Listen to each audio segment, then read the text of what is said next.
بسم اللہ الرحمن الرحیم۔ السلام علیکم پیارے دوستو، آج کی ویڈیو میں آپ کے لیے ہجرت مدینہ کا منظر اور پس منظر پیش کیا جائے گا۔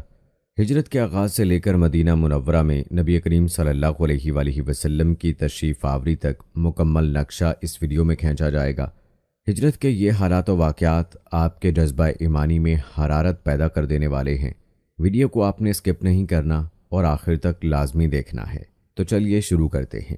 پیارے دوستو، تاریخی واقعات گواہ ہیں کہ بیعت عقبہ ثانیہ کے بعد قریش کے مظالم نے مسلمانوں کے لیے مکہ کی رہائش غیر ممکن بنا دی تھی، لہٰذا اللہ کے حکم سے حضور اکرم صلی اللہ علیہ وآلہ وسلم نے مسلمانوں کو ہجرت کی اجازت مرحمت فرما دی اور معقول وجہ کے بغیر ہجرت نہ کرنے پر وعید بھی سنائی، جیسا کہ حضرت جریر بن عبداللہ روایت کرتے ہیں کہ حضور اکرم صلی اللہ علیہ وآلہ وسلم نے فرمایا، میں بیزار ہوں ہر اس مسلمان سے جو مشرکوں کے اندر اقامت اختیار کرے۔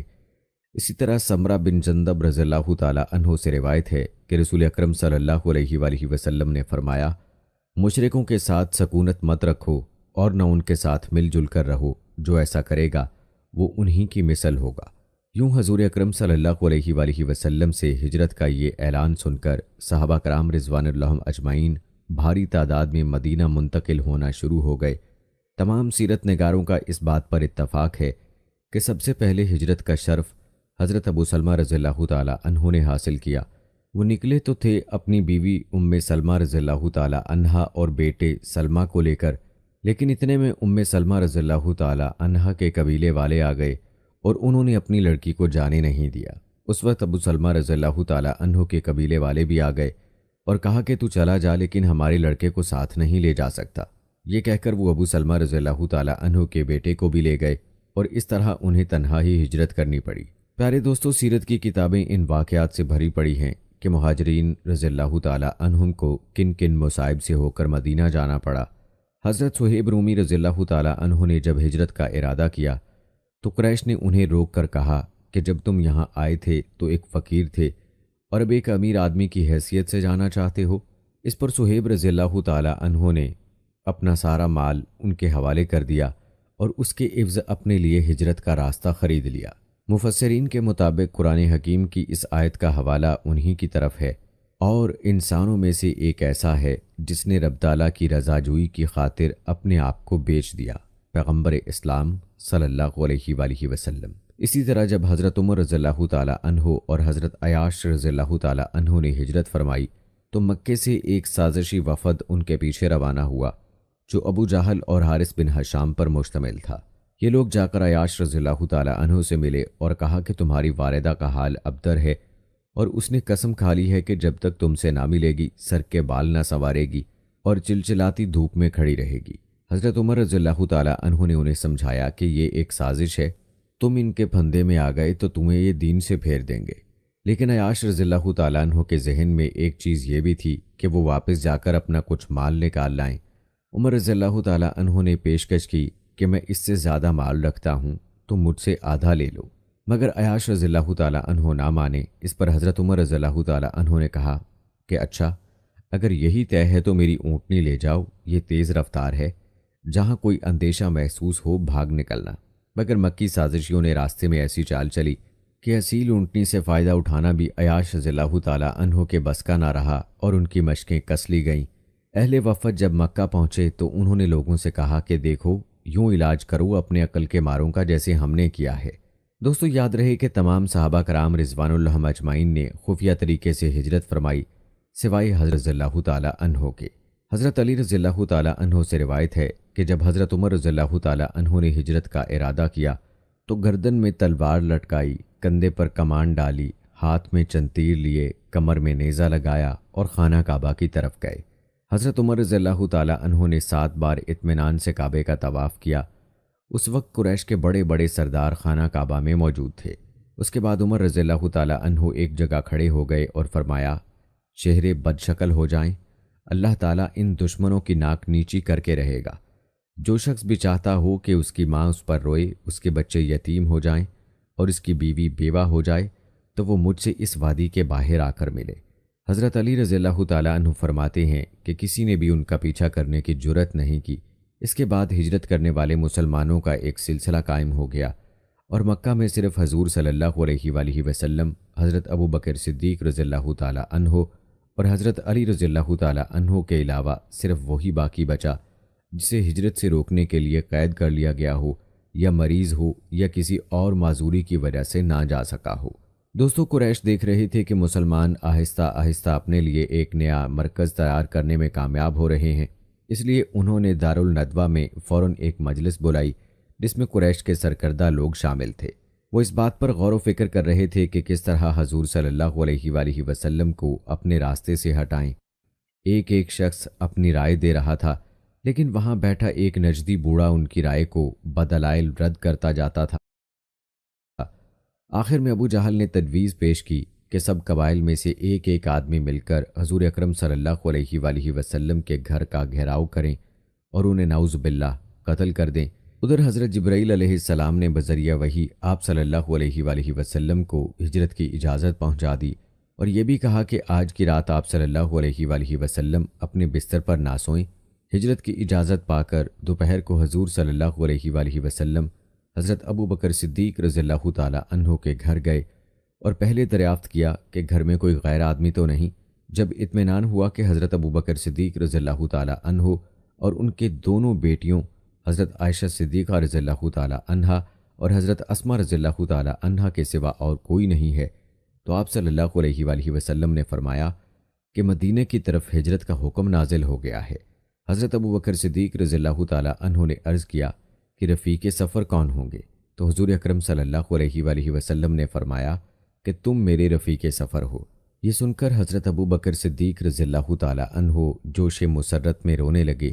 حضرت عائشہ صدیقہ رضی اللہ تعالی عنہا فرماتی ہیں کہ تب مجھے پہلی بار یقین ہو گیا کہ انسان غم میں ہی نہیں بلکہ خوشی میں بھی روتا ہے۔ اس کے بعد حضرت عائشہ صدیقہ رضی اللہ تعالی عنہا بیان کرتی ہیں کہ ہم حضور صلی اللہ علیہ وآلہ وسلم اور حضرت ابو بکر صدیق رضی اللہ تعالی عنہ کے لیے ہجرت کا سامان تیار کرنے لگے۔ حضور صلی اللہ علیہ وآلہ وسلم اپنے مکان میں آئے اور رات کا انتظار کرنے لگے۔ اسی رات مشرکین کا آپ صلی اللہ علیہ وآلہ وسلم کو قتل کرنے کا منصوبہ تھا۔ حضور صلی اللہ علیہ وآلہ وسلم نے رات ہوتے ہی حسب وحی حضرت علی رضی اللہ تعالی عنہ کو اپنے بستر پر سلایا اور امانتیں بھی ان کے سپرد کیں تاکہ وہ انہیں ان کے وارثوں تک پہنچائیں۔ جب رات کو قریش نے آپ صلی اللہ علیہ وآلہ وسلم کے گھر کا گھیراؤ کیا تو آپ صلی اللہ علیہ وآلہ وسلم نے ایک مٹھی خاک اٹھائی اور دروازہ کھول کر سبھی کافروں پر تھوڑی تھوڑی پھینکی، جس کی وجہ سے وہ آپ صلی اللہ علیہ وآلہ وسلم کو دیکھنے پر قادر نہ ہو سکے۔ روایات بتاتی ہیں کہ اس وقت آپ صلی اللہ علیہ وآلہ وسلم سورہ یاسین کی آیت نمبر 9 تلاوت کر رہے تھے، جس کا ترجمہ ہے، ہم نے ان کے آگے رکاوٹ کھڑی کر دی اور ان کے پیچھے رکاوٹ کھڑی کر دی، پس ہم نے انہیں ڈھانک لیا اور وہ کچھ دیکھ نہیں رہے ہیں۔ یہ 27 صفر 14 نبوت کی درمیانی رات تھی۔ حضور صلی اللہ علیہ وآلہ وسلم اپنے مکان سے نکل کر حضرت ابو بکر صدیق رضی اللہ تعالی عنہ کے گھر تشریف لے گئے اور وہاں سے پچھواڑے کی ایک کھڑکی سے نکل کر دونوں نے باہر کی راہ لی تاکہ طلوع فجر سے پہلے پہلے وہ نکل جائیں۔ آپ کے علم میں اضافے کے لیے بتاتے چلیں کہ حضرت ابن عباس رضی اللہ تعالی عنہ فرماتے ہیں کہ آپ صلی اللہ علیہ وآلہ وسلم کی ہجرت کا روز دوشنبہ تھا۔ آپ صلی اللہ علیہ وآلہ وسلم کی ولادت باسارت کا دن بھی دوشنبہ تھا۔ آپ صلی اللہ علیہ وآلہ وسلم کے مکے سے مدینے کو ہجرت کا دن بھی دوشنبہ، آپ صلی اللہ علیہ وآلہ وسلم کے مدینے میں داخلے کا دن بھی دوشنبہ اور آپ صلی اللہ علیہ وآلہ وسلم کا یوم وصال بھی دوشنبہ ہی تھا۔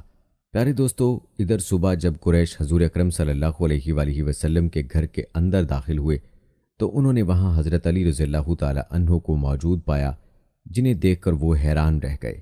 انہوں نے حضرت علی رضی اللہ تعالی عنہ سے حضور اکرم صلی اللہ علیہ وآلہ وسلم کے بارے میں دریافت کیا۔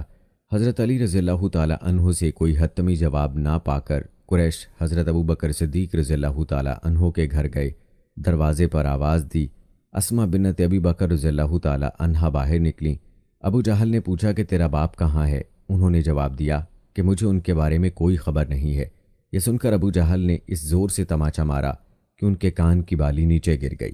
وہ سب وہاں سے آگے بڑھے، چاروں طرف حضور صلی اللہ علیہ وآلہ وسلم کو ڈھونڈا لیکن ناکام ہوئے۔ بالآخر 100 اونٹ کا انعام بھی مقرر کر دیا۔ حضور صلی اللہ علیہ وآلہ وسلم چونکہ جانتے تھے کہ قریش پوری جانفشانی کے ساتھ ان کی تلاش میں ہوں گے، اور جس راستے پر سب سے زیادہ ان کی نظر اٹھے گی وہ مدینے کا وہ کاروانی راستہ ہوگا جو شمال کے رخ پر جاتا ہے، اس لیے آپ صلی اللہ علیہ وآلہ وسلم نے وہ راستہ اختیار کیا جو اس کے بالکل الٹ تھا، یمن جانے والا راستہ جو مکہ کے جنوب میں واقع ہے۔ اس راستے پر تقریباً 5 میل کا فاصلہ طے کرنے پر دونوں آفتاب و ماہتاب ایک غار تک پہنچے جو غار ثور کے نام سے مشہور ہے۔ یہ غار ایک مشکل چڑھائی والے پہاڑ میں واقع ہے۔ یہاں پتھر بھی بکثرت ہیں، جس کی وجہ سے حضور صلی اللہ علیہ وآلہ وسلم کے پاؤں زخمی ہو گئے۔ یہ بھی بتایا جاتا ہے کہ آپ صلی اللہ علیہ وآلہ وسلم نشان قدم چھپانے کے لیے پنجوں کے بل چل رہے تھے، اس لیے آپ صلی اللہ علیہ وآلہ وسلم کے پاؤں زخمی ہو گئے۔ بہرحال وجہ جو بھی رہی ہو، حضرت ابو بکر صدیق رضی اللہ تعالی عنہ نے پہاڑ کے دامن میں پہنچ کر آپ صلی اللہ علیہ وآلہ وسلم کو اٹھا لیا اور دوڑتے دوڑتے غار تک پہنچے۔ پیارے دوستو، ذرا غور فرمائیے گا، کہتے ہیں غار میں داخل ہونے سے پہلے حضرت ابو بکر صدیق رضی اللہ تعالی عنہ نے حضور صلی اللہ علیہ وآلہ وسلم سے گزارش کی کہ میرے ماں باپ آپ صلی اللہ علیہ وآلہ وسلم پر قربان، آپ صلی اللہ علیہ وآلہ وسلم ذرا باہر ٹھہریں، میں اندر جا کر غار کا معائنہ کروں کہ کوئی ایذا پہنچانے والا جانور تو موجود نہیں ہے۔ حضرت ابو بکر صدیق رضی اللہ تعالی عنہ غار کے اندر گئے اور دیکھا کہ غار کے اندر بہت سے سوراخ ہیں جن سے سانپ یا بچھو وغیرہ کے نکلنے کا امکان ہے۔ حضرت ابو بکر صدیق رضی اللہ تعالی عنہ نے اپنے کپڑوں سے جو زائد کپڑے تھے انہیں پھاڑ کر ان سوراخوں کو بند کیا، لیکن ایک سوراخ باقی رہ گیا۔ حضرت ابو بکر صدیق رضی اللہ تعالی عنہ نے اس پر اپنا پاؤں رکھا اور اس کے بعد حضور صلی اللہ علیہ وآلہ وسلم سے اندر آنے کی گزارش کی۔ حضور صلی اللہ علیہ وآلہ وسلم اندر آ گئے اور حضرت ابو بکر صدیق رضی اللہ تعالی عنہ کی آغوش میں سر رکھ کر سو گئے۔ اسی دوران حضرت ابو بکر صدیق رضی اللہ تعالی عنہ کے پاؤں میں یوٹیوب چینل سے تم مہینے کا 20 سے 30 ہزار کما سکتے ہو، کوئی تکے لگا کے نہیں، اس کی سکلز سیکھ کر۔ اور اس کی سکلز اگر سیکھنی ہے تو سیکھو ایپ پہ چلے جاؤ۔ آپ لوگ دن بھر ریلز دیکھنے صدیق رضی اللہ تعالی عنہ کے پاؤں میں کسی چیز نے ڈس لیا، اور جب تکلیف کی وجہ سے آنسو بہنا شروع ہو گئے تو حضور صلی اللہ علیہ وآلہ وسلم بیدار ہو گئے، اور پوچھنے پر جب پتہ چلا کہ کسی جانور نے ڈس لیا تو حضور صلی اللہ علیہ وآلہ وسلم نے اس زخم پر لعاب دہن لگا دیا تو تکلیف جاتی رہی۔ سبحان اللہ۔ دوستو، اس جانثاری پر کمنٹ میں ایک بار سبحان اللہ ضرور لکھیے گا۔ پیارے دوستو، یہی وہ رات تھی جس نے حضرت ابو بکر صدیق رضی اللہ تعالی عنہ کی قدر و منزلت میں اضافہ کرنے میں خاص رول ادا کیا۔ جب کچھ لوگ حضرت عمر رضی اللہ تعالی عنہ کو حضرت ابو بکر صدیق رضی اللہ تعالی عنہ پر فوقیت دینے لگے تو حضرت عمر رضی اللہ تعالی عنہ نے فرمایا کہ عمر اور اس کی آنے والی نسل کی عبادت کا موازنہ اگر حضرت ابو بکر صدیق رضی اللہ تعالی عنہ کی اس ایک رات سے کیا جائے جو انہوں نے حضور صلی اللہ علیہ وآلہ وسلم کے ساتھ غار ثور میں گزاری، تب بھی میرا ان سے کوئی موازنہ نہیں۔ بہرحال دوستو، اس غار میں دونوں حضرات نے 3 راتیں گزاری۔ اس دوران میں حضرت ابو بکر صدیق رضی اللہ تعالی عنہ کے بیٹے عبداللہ رضی اللہ تعالی عنہ مکے میں جو کچھ ہو رہا تھا اس کی خبر ان تک پہنچا دیتے۔ ادھر حضرت ابو بکر صدیق رضی اللہ تعالی عنہ کے غلام عامر بن فہیرہ بکریاں چراتے رہتے، اور جب رات کا ایک حصہ گزر جاتا تو بکریاں لے کر ان کے پاس پہنچ جاتے۔ اس طرح دونوں حضرات رات کو آسودہ ہو کر دودھ پی لیتے، پھر صبح ہونے سے پہلے ہی عامر بن فہیرہ بکریاں ہانک کر چل دیتے۔ تینوں رات کو انہوں نے یہی کیا۔ کہتے ہیں حضرت ابو بکر صدیق رضی اللہ تعالی عنہ نے پہلے ہی عبداللہ بن عریقت کو، جو کہ مسلمان نہ تھا مگر قابل اعتماد تھا، 3 دن کے بعد غار ثور پہنچ جانے کو کہہ دیا تھا۔ جب دوشنبے کی رات آئی جو ربیع الاول کی چاندنی رات تھی تو عبداللہ بن عریقت دونوں اونٹنیاں جو کہ حضرت ابو بکر صدیق رضی اللہ تعالی عنہ کے گھر میں موجود تھی اور ایک اونٹ لے کر غار ثور کے نزدیک دامن ثور میں پہنچ گیا۔ پیارے دوستو، یہاں ایک بات قابل تذکرہ ہے کہ حضرت ابو بکر صدیق رضی اللہ تعالی عنہ روانگی کے وقت اپنا تمام زر نقد جو 5-6 ہزار درہم تھے لے کر روانہ ہوئے۔ حضرت ابو بکر صدیق رضی اللہ تعالی عنہ کے والد ابو قحافہ جو ابھی تک کفر کی حالت میں تھے اور نابینا تھے، گھر میں آئے اور دونوں پوتیوں سے کہا کہ ابو بکر خود تو چلا گیا اور سارا مال بھی لے گیا۔ حضرت اسماء رضی اللہ تعالی عنہا بولی، دادا جان، وہ ہمارے لیے بہت روپیہ چھوڑ گئے، یہ کہہ کر انہوں نے ایک کپڑے میں بہت سے سنگریزے لپیٹ کر اس جگہ لے جا کر رکھے جہاں روپے کی تھیلی رہتی تھی اور دادا کا ہاتھ پکڑ کر لے گئیں۔ انہوں نے ہاتھ سے ٹٹول کر دیکھ لیا اور سمجھا کہ روپیہ موجود ہے۔ پوتیوں سے کہا کہ اب ابو بکر کے جانے کا کوئی غم نہیں ہے۔ البتہ دوستو، بات ہو رہی تھی سفر ہجرت کی۔ رسول اللہ صلی اللہ علیہ وآلہ وسلم اور ابو بکر صدیق رضی اللہ تعالی عنہ نے غار ثور سے کوچ فرمایا۔ عامر بن فہیرہ رضی اللہ تعالی عنہ کے پاؤں میں کسی چیز نے ڈس لیا، اور جب تکلیف کی وجہ سے آنسو بہنا شروع ہو گئے تو حضور صلی اللہ علیہ وآلہ وسلم بیدار ہو گئے، اور پوچھنے پر جب پتہ چلا کہ کسی جانور نے ڈس لیا تو حضور صلی اللہ علیہ وآلہ وسلم نے اس زخم پر لعاب دہن لگا دیا تو تکلیف جاتی رہی۔ سبحان اللہ۔ دوستو، اس جانثاری پر کمنٹ میں ایک بار سبحان اللہ ضرور لکھیے گا۔ پیارے دوستو، یہی وہ رات تھی جس نے حضرت ابو بکر صدیق رضی اللہ تعالی عنہ کی قدر و منزلت میں اضافہ کرنے میں خاص رول ادا کیا۔ جب کچھ لوگ حضرت عمر رضی اللہ تعالی عنہ کو حضرت ابو بکر صدیق رضی اللہ تعالی عنہ پر فوقیت دینے لگے تو حضرت عمر رضی اللہ تعالی عنہ نے فرمایا کہ عمر اور اس کی آنے والی نسل کی عبادت کا موازنہ اگر حضرت ابو بکر صدیق رضی اللہ تعالی عنہ کی اس ایک رات سے کیا جائے جو انہوں نے حضور صلی اللہ علیہ وآلہ وسلم کے ساتھ غار ثور میں گزاری، تب بھی میرا ان سے کوئی موازنہ نہیں۔ بہرحال دوستو، اس غار میں دونوں حضرات نے 3 راتیں گزاری۔ اس دوران میں حضرت ابو بکر صدیق رضی اللہ تعالی عنہ کے بیٹے عبداللہ رضی اللہ تعالی عنہ مکے میں جو کچھ ہو رہا تھا اس کی خبر ان تک پہنچا دیتے۔ ادھر حضرت ابو بکر صدیق رضی اللہ تعالی عنہ کے غلام عامر بن فہیرہ بکریاں چراتے رہتے، اور جب رات کا ایک حصہ گزر جاتا تو بکریاں لے کر ان کے پاس پہنچ جاتے۔ اس طرح دونوں حضرات رات کو آسودہ ہو کر دودھ پی لیتے، پھر صبح ہونے سے پہلے ہی عامر بن فہیرہ بکریاں ہانک کر چل دیتے۔ تینوں رات کو انہوں نے یہی کیا۔ کہتے ہیں حضرت ابو بکر صدیق رضی اللہ تعالی عنہ نے پہلے ہی عبداللہ بن عریقت کو، جو کہ مسلمان نہ تھا مگر قابل اعتماد تھا، 3 دن کے بعد غار ثور پہنچ جانے کو کہہ دیا تھا۔ جب دوشنبے کی رات آئی جو ربیع الاول کی چاندنی رات تھی تو عبداللہ بن عریقت دونوں اونٹنیاں جو کہ حضرت ابو بکر صدیق رضی اللہ تعالی عنہ کے گھر میں موجود تھی اور ایک اونٹ لے کر غار ثور کے نزدیک دامن ثور میں پہنچ گیا۔ پیارے دوستو، یہاں ایک بات قابل تذکرہ ہے کہ حضرت ابو بکر صدیق رضی اللہ تعالی عنہ روانگی کے وقت اپنا تمام زر نقد جو 5-6 ہزار درہم تھے لے کر روانہ ہوئے۔ حضرت ابو بکر صدیق رضی اللہ تعالی عنہ کے والد ابو قحافہ جو ابھی تک کفر کی حالت میں تھے اور نابینا تھے، گھر میں آئے اور دونوں پوتیوں سے کہا کہ ابو بکر خود تو چلا گیا اور سارا مال بھی لے گیا۔ حضرت اسماء رضی اللہ تعالی عنہا بولی، دادا جان، وہ ہمارے لیے بہت روپیہ چھوڑ گئے۔ یہ کہہ کر انہوں نے ایک کپڑے میں بہت سے سنگریزے لپیٹ کر اس جگہ لے جا کر رکھے جہاں روپے کی تھیلی رہتی تھی اور دادا کا ہاتھ پکڑ کر لے گئیں۔ انہوں نے ہاتھ سے ٹٹول کر دیکھ لیا اور سمجھا کہ روپیہ موجود ہے۔ پوتیوں سے کہا کہ اب ابو بکر کے جانے کا کوئی غم نہیں ہے۔ البتہ دوستو، بات ہو رہی تھی سفر ہجرت کی۔ رسول اللہ صلی اللہ علیہ وآلہ وسلم اور ابو بکر صدیق رضی اللہ تعالی عنہ نے غار ثور سے کوچ فرمایا۔ عامر بن فہیرہ رضی اللہ تعالی عنہ اور عبداللہ بھی ساتھ تھے۔